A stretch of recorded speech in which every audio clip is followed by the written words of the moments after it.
Bayou, Rousseau, March 1987. 3 kilometers from the Louisiana-Texas border.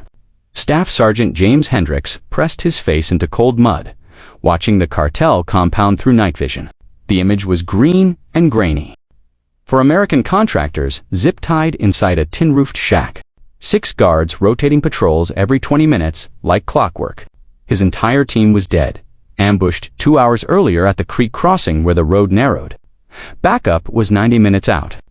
The hostages didn't have 90 minutes. Radio chatter he'd intercepted an hour ago made that clear. The cartel was moving them at dawn. After that, they'd disappear into the network of safe houses, stretching into Mexico. The Phantom Line wasn't in any field manual. Command had banned it in 1984 after a training accident in Honduras left 2 friendlies dead. The technique was declared tactically unsound and unacceptably dangerous to operators. The report cited 17 reasons why it should never be used. Too many failure points. 2, weather-dependent. 2, easy to trigger accidentally. The final line was underlined twice, medieval in concept and application. Hendricks had learned it anyway, not from any official source, but from a ghost. AMAC, VSOG veteran named Dale Pritchard, who'd run hunter-killer teams in the Mekong Delta during '68 and '69. They met in a dive bar outside Fort Bragg in 1982. Pritchard was 58, half drunk, telling stories nobody believed. "You want to know what worked when nothing else did?" Pritchard had said, sketching on a napkin with a dull pencil. "Patience and physics." The VC could hear a twig snap at 50 meters. They could smell cigarette smoke from 100, but they couldn't see a line that wasn't there until they were already gone. He'd drawn it out. Pressure trigger. Paracord snare. Bent sapling acting as counterweight. Slipknot positioned precisely at throat height. The math was simple, but unforgiving. When a man steps on the trigger wire, his weight releases tension, holding the sapling. The sapling snaps upward. The snare, already looped and waiting, catches the throat and cinches tight as the counterweight pulls. 30 pounds of force applied in under 2 seconds. No sound except the body hitting ground. They banned it because some lieutenant set one wrong and killed his own RTO. But that doesn't mean it doesn't work. Just means you have to know what you're doing. Hendricks remembered every word.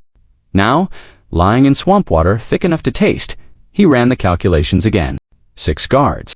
Predictable routes. Fog dense enough to cut visibility to 15 feet. The conditions were nearly perfect. He moved through the black water without ripples, staying low where cypress roots twisted like skeletal hands. The first guard walked his route at 0347 hours, just like he had the previous 3 cycles. Same path between 2 massive trees draped in Spanish moss, same casual pace. Same rifle slung over his shoulder instead of held ready. Hendricks had already scouted the position. He'd found a young willow bent naturally toward the ground, flexible but strong. He tied 550 cord to its tip, fed it through a crude pulley he'd fashioned from a carabiner wedged in the fork of the larger cypress. The snare itself took 3 minutes to configure. He formed the loop, tested the slip, positioned it at exactly 68 inches, throat height for a man between 5 feet 8 inches and 6'1".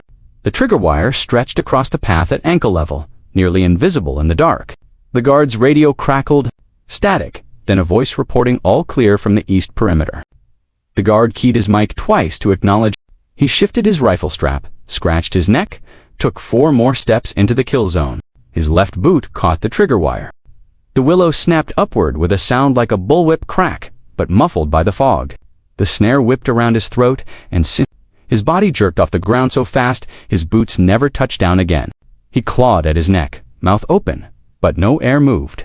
The carotid arteries compressed instantly. Unconsciousness came in 8 seconds. Death in 90.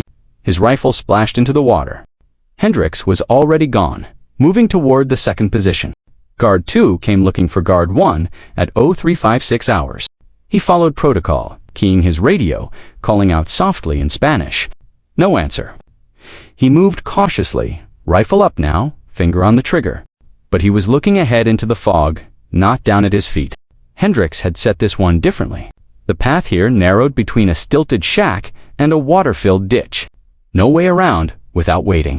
The guard chose the walkway. The trigger wire was positioned 3 steps in, right where a man's weight would shift forward as he navigated the uneven planks. Trigger. Snare. The counterweight was heavier this time, a bent ironwood sapling with twice the pull force.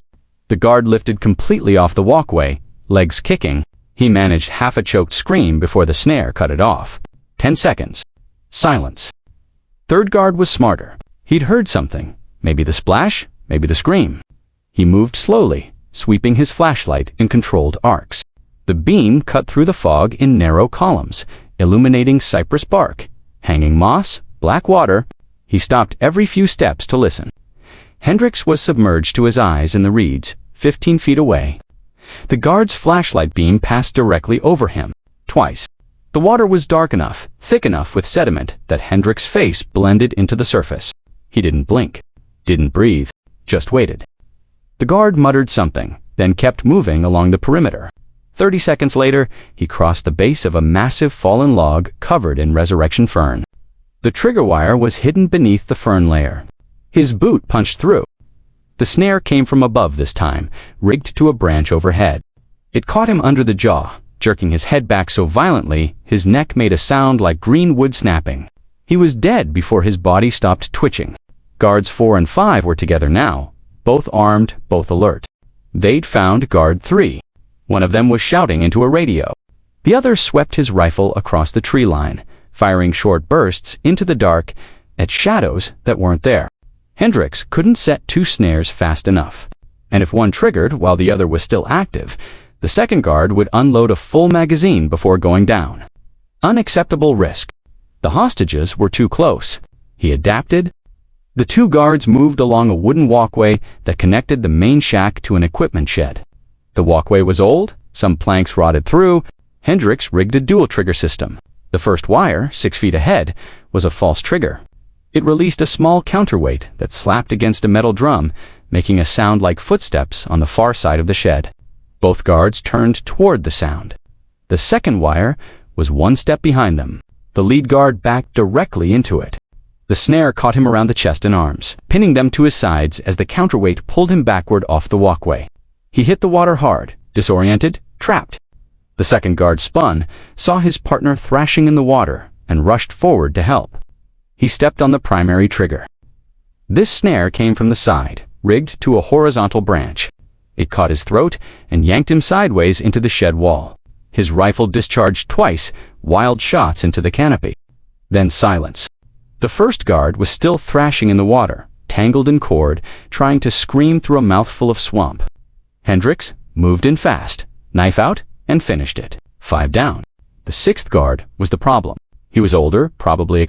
He'd stayed near the hostages the entire time, never walked a predictable route, never left the covered area under the tin roof. Smart, disciplined, dangerous.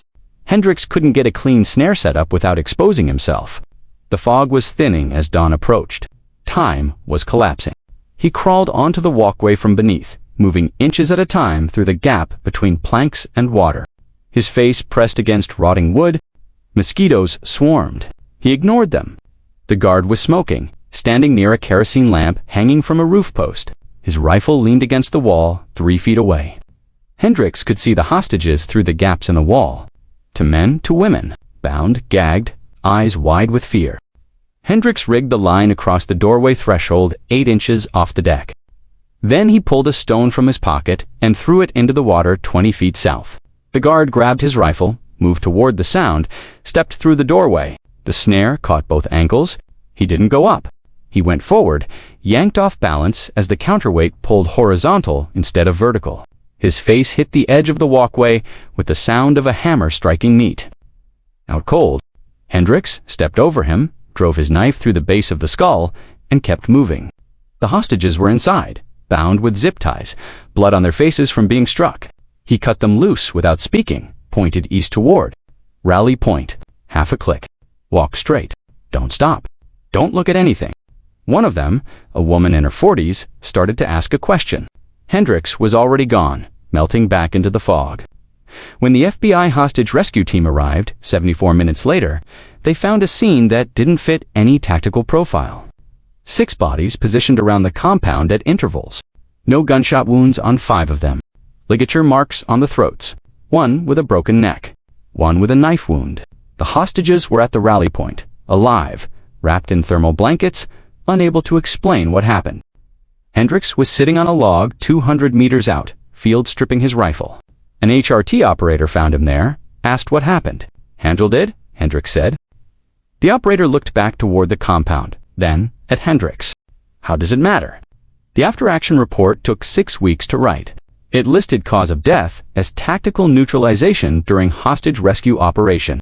No methodology, no diagrams, no detailed breakdown. The report was classified top secret and buried in an archive that required 3 separate clearances to access.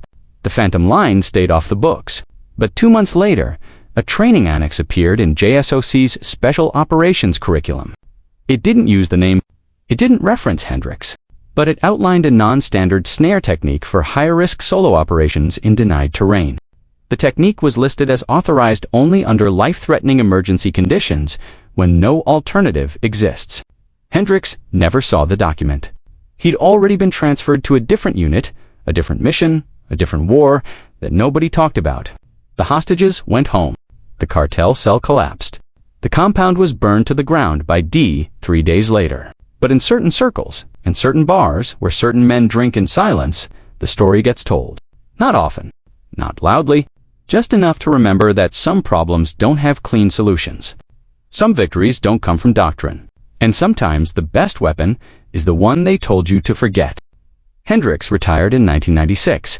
He never spoke about Bayou Rousseau, not to reporters, not to historians, not even to his own family. When people asked what he did in the service, he said, "Logistics. That was enough."